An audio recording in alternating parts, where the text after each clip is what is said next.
Comunismo. Menos de un año después de su nombramiento, Juan Pablo volvió a Polonia, su país natal, en el primer viaje papal de la historia a un país comunista. Era casi imposible para el gobierno comunista polaco decirle a su pueblo: podéis recibir la visita del Papa.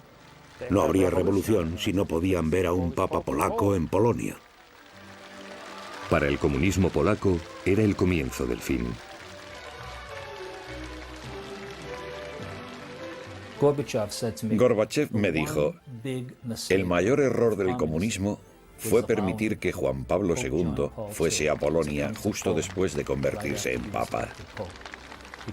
Porque cuando fue a Polonia, unió a sus habitantes. 3 millones de polacos, 2 veces la población de Varsovia, salieron a darle la bienvenida a casa. La Plaza de la Victoria de la ciudad se convirtió en catedral al aire libre para una misa papal. Entre los testigos estaba el corresponsal de la CBS, Tom Fenton. Lo más importante fue el sermón que la gente estaba esperando. Los polacos católicos que vivían en el comunismo estaban acostumbrados a hablar en clave y a entender alusiones disimuladas. No tuvieron problema para comprender el atrevido reto que el Papa proponía a un gobierno que promovía el ateísmo y discriminaba negativamente a la Iglesia. Cristo, dijo al público expectante, no puede ser excluido de la historia de la raza humana en ningún momento ni en ningún lugar. Bastó para que la multitud estallase en oleadas de aplausos por toda la plaza. El Papa escuchó la emocionada respuesta de la multitud, también muy conmovido. La gente cantó de forma espontánea: queremos a Dios en nuestros libros polacos, queremos a Dios en nuestras escuelas polacas. En un momento supe que todo había cambiado, que nada volvería a ser lo mismo. La visita animó a los polacos a unirse contra el régimen comunista de su país. Los trabajadores crearon un movimiento obrero llamado Solidaridad al año siguiente. A la cabeza estaba Lech Walesa, un joven electricista de los astilleros. Solidaridad organizó una huelga en Gdańsk, ubicación del mayor astillero de Polonia. Pronto todo el país se vio sacudido por huelgas y levantamientos. Apenas un año después de iniciarse, el movimiento contaba con 10 millones de miembros. En diciembre de 1981, el gobierno declaró solidaridad ilegal e impuso la ley marcial.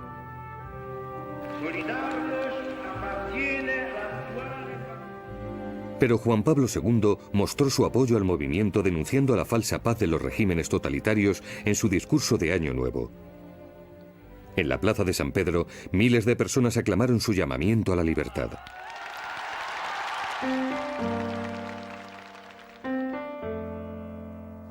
El Papa volvió a Polonia por vez siguiente en 1983, cuando el país seguía bajo la ley marcial, ocupado por su propio ejército.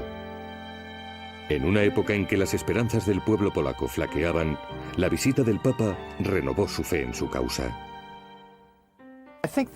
Creo que el momento que más me impresionó fue cuando una multitud de cientos de personas alzó al mismo tiempo la mano con el símbolo de la victoria. Fue impresionante. Entonces se supo que los polacos nunca se rendirían, que el comunismo nunca vencería y que era cuestión de tiempo que todo se viniera abajo. Cuando Juan Pablo volvió a Polonia en 1987, el paisaje había cambiado radicalmente. Solo hacía falta un empujón más del Papa para derrocar al régimen. Y no había mejor lugar para ello que la ciudad de Gdańsk, lugar natal de Solidaridad. En sus viajes anteriores el gobierno se había negado a dejarle ir allí. Esta vez accedió a regañadientes. Debieron pensar que podrían controlarlo. Creo que pensaron: no ha estado ahí, quiere ir, pues que vaya. Intentaremos taparlo. Prácticamente sellaron la ciudad. Había controles en todas las carreteras. Incluso intentaron limitar el número de personas. ¿Y cuántas personas podía haber? ¿Medio millón? ¿1 millón? ¿Quién sabe? Más que toda la población de la ciudad.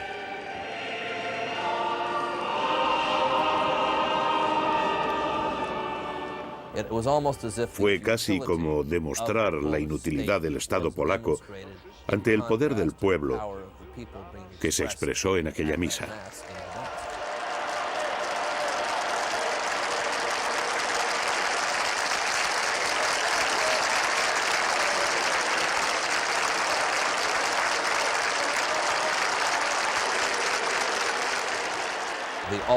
El altar se había construido en forma de proa de barco. Había referencias al astillero por todas partes.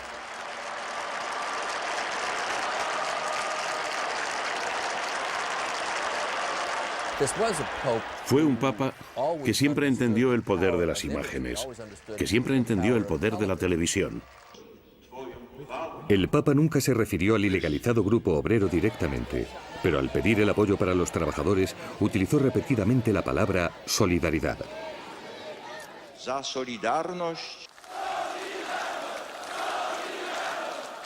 La tiranía del comunismo polaco estaba acabada. Tuvo el efecto de un ariete para el antiguo régimen. Era una persona sorprendente. No era solo la fuerza de su personalidad, era su alma de polaco, su catolicismo. Habló a los polacos como nadie más podía hacerlo. Una nueva oleada de huelgas llevó a los polacos directamente a las urnas. En 1989 celebraron sus primeras elecciones constituidas libremente desde la Segunda Guerra Mundial. La victoria de Solidaridad fue aplastante. Fue una victoria en la que el Papa solo se atribuyó un papel modesto. Y dijo, el comunismo en algún momento tenía que caer por su propio peso. El árbol estaba podrido. Yo solo lo sacudí un poco. La sacudida que dio en Polonia resonó en los países del telón de acero. En el bloque del este, la gente empezó a preguntarse, si los polacos se han levantado, ¿por qué no podemos nosotros? Sin lugar a dudas podían, y lo hicieron. No tardó mucho en caer el mayor árbol de todos, al bajarse la bandera soviética en el Kremlin por última vez. En 1998, el Papa intentó sacudir las plazas comunistas del hemisferio oeste. Realizó un viaje a Cuba sin precedentes, donde, a diferencia de la fría acogida que le dio el gobierno polaco, recibió una cálida bienvenida por parte de Fidel Castro. El gobierno ateo de Castro dejó que el Papa diera misas al aire libre, las primeras misas públicas permitidas en 40 años. Castro esperaba y escuchó la denuncia del Papa del embargo estadounidense contra Cuba. Pero también insistió al líder comunista para que mejorase los derechos humanos y aflojase las riendas de la Iglesia Católica del país.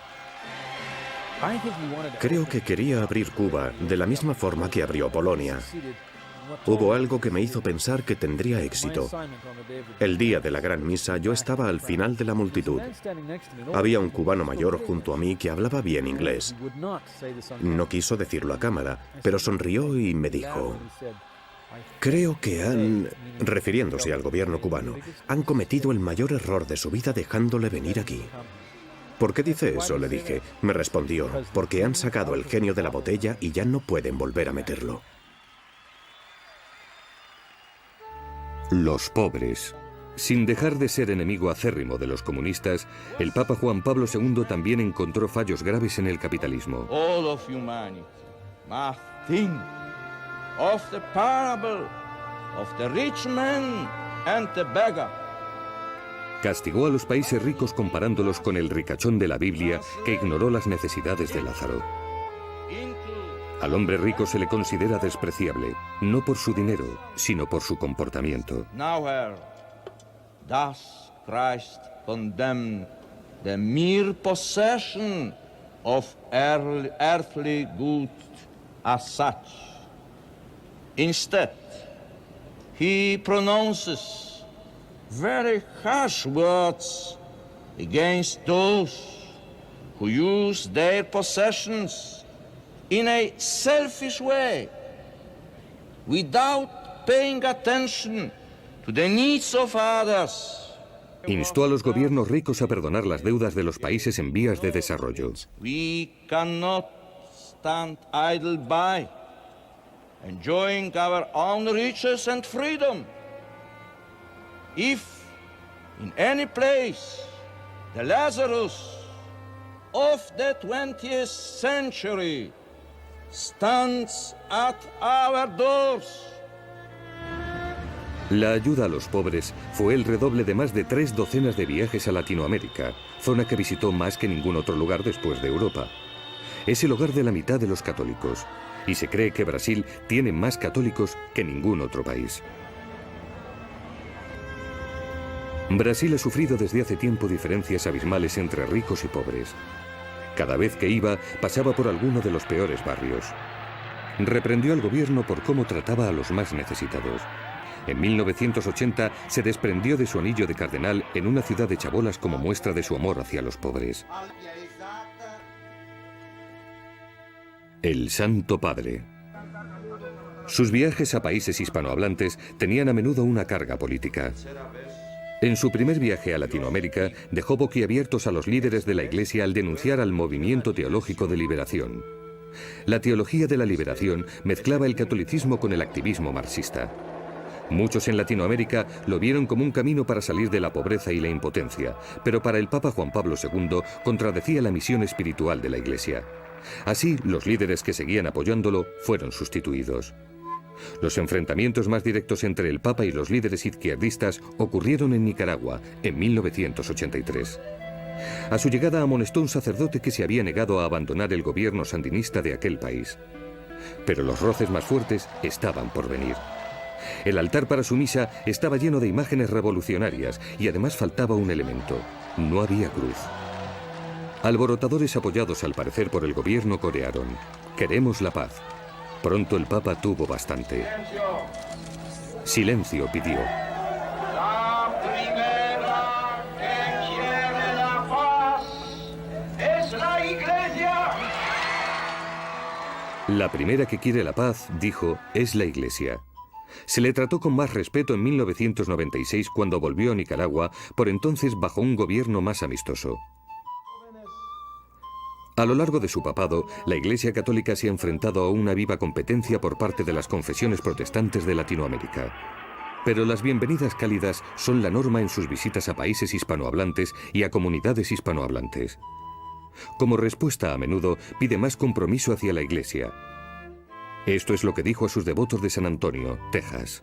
Me llena de gozo el saber que el número de los sacerdotes, religiosos y religiosas hispanos va en aumento, pero aún son necesarios mucho más. Jóvenes hispanos, ¿sentís la llamada de Cristo? Familias hispanas, ¿estáis dispuestas a entregar vuestros hijos al ministerio de la Iglesia? ¿Rogáis insistentemente al dueño de la mies que envíe operarios a su mies? Cristo necesita operarios que trabajen en la abundante mies de la comunidad hispana y en toda la Iglesia.